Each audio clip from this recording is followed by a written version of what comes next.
On December 4th, 1972, in Merced, California, a 7-year-old boy named Stephen Stainer was walking home from school when a man stopped him on the street. The man claimed he worked for a church. He told Stephen that his parents had agreed to let him stay with him. Stephen believed him and got into his car. The man's name was Kenneth Parnell, and with the help of another man, Edward Murphy, he took Stephen to his house. Stephen stayed there for a day, waiting for his parents to come pick him up. He asked Parnell, "When will my mommy and daddy come for me?" But Parnell told him that his parents didn't want him anymore and that he was going to stay with him from now on. Parnell gave Stephen a new name, Dennis, and when neighbors asked who he was, Parnell simply told them, "That's my son." He went so far, he forged documents and even enrolled Stephen in school. Stephen was allowed to do everything, like any other kid. But every day, he was brainwashed into thinking that his parents really didn't want him anymore. He tried escaping once, maybe twice, even a third time. But he was just a 7-year-old boy, and he never got far before Parnell found him again. Eventually, he gave up, and he started living like a normal child, just under the wrong name and with the wrong father. 7 years had passed. Stephen was 14 at the time and had already been exposed to alcohol and cigarettes. One day, Parnell took Stephen for a ride, and when they passed a young boy, Parnell asked for Stephen's help to kidnap him, but Stephen refused. Then, in 1980, Parnell kidnapped another child, a 5-year-old boy named Timothy White. When Stephen saw the boy, he already knew what Parnell was planning to do, and he decided that it was time to act. One night, when Parnell went out, Stephen made his move. He took Timothy with him, and together they hitchhiked to Ukiah, a town about 40 miles away. As soon as they arrived, they went straight to the police station. Officers immediately recognized 5-year-old Timothy and called his parents, but they couldn't recognize Stephen. They asked where he was from, but Stephen, unsure of his hometown's exact name, couldn't answer the question. Officers searched through the database and uncovered a disturbing truth that had been hidden for 7 years. After Stephen told them about Kenneth Parnell, police moved quickly and arrested him. The story made national headlines.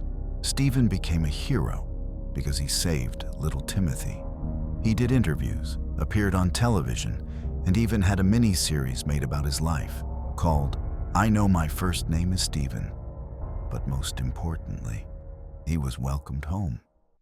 For a while, Stephen felt great, finally knowing that his parents had never forgotten him and that everything Parnell had told him was a lie. But over time, things changed. Stephen started struggling in school. He had trouble reconnecting with his family, and he often felt out of place, even though he was only 14. He had lived the past 7 years like he was 20. His brother Carrie grew distant after Stephen's return, and the two never formed the kind of bond that most brothers have.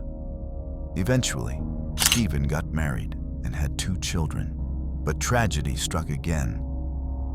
At just 24 years old, Stephen was riding his motorcycle home after a long day at work when the car in front of him suddenly turned.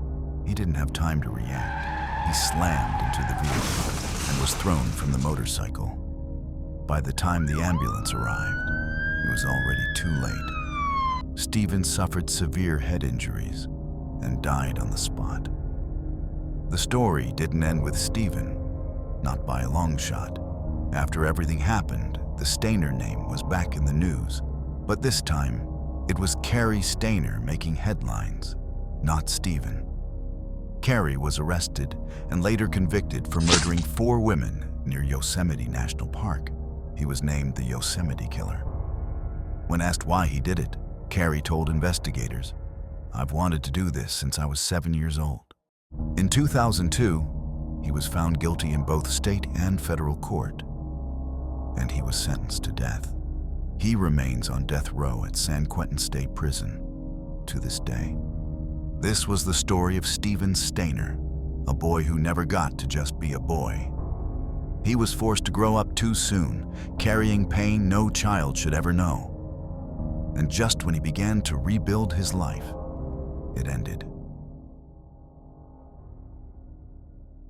While in Steven's story, his family welcomed him back with love. In this story, it was the family that caused the most suffering. In 1901, in Poitiers, France, a police officer was checking the mail they received when one of the letters suddenly dropped to the ground. The officer picked it up and opened it. When he saw what was written inside, he immediately called 2 more officers, and they went straight to the Monnier house.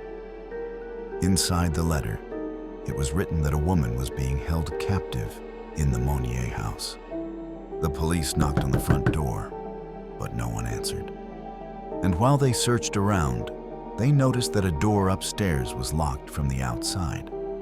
There was a smell coming from behind those doors, so bad that the officers had to cover their faces. When they broke in, they saw a horrific scene.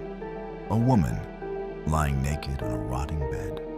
Her body was so skinny, bones could be seen clearly. The room was in complete darkness. Not a single ray of light could get inside. The walls were covered in filth and waste. That woman's name was Blanche Monnier, and she had been missing for 25 years. She used to be a bright and beautiful woman, but she fell in love with a lawyer her mother didn't approve of because he wasn't rich enough for her standards. And because Blanche refused to break up with him, her mother locked her in that room and never let her out again. She was only 25 years old when it happened. For years, Blanche screamed for help. She banged on the door, but no one came to save her. Her mother told people that Blanche ran away and that she didn't know where she was. Her brother Marcel lived in the same house, and even though he heard his sister screaming and banging on the door, he didn't do anything. When Blanche was rescued, she weighed just 55 pounds. Even after police took her to the hospital, the damage was already done. 15 days later, her monster of a mother died in a prison cell. And while her brother went to court, he was eventually set free because the court said he had no legal duty to help her. Blanche lived the rest of her life in a mental hospital. And even though she was moved from that horrible place, her mind was still stuck in that room. She died in 1913 after everything she had gone through. She was only 25 when her life crumbled away because of the people who were supposed to love her the most. But instead, they locked her up in a room, not letting her see a daylight ever again, just because she truly loved someone who didn't live up to their expectations.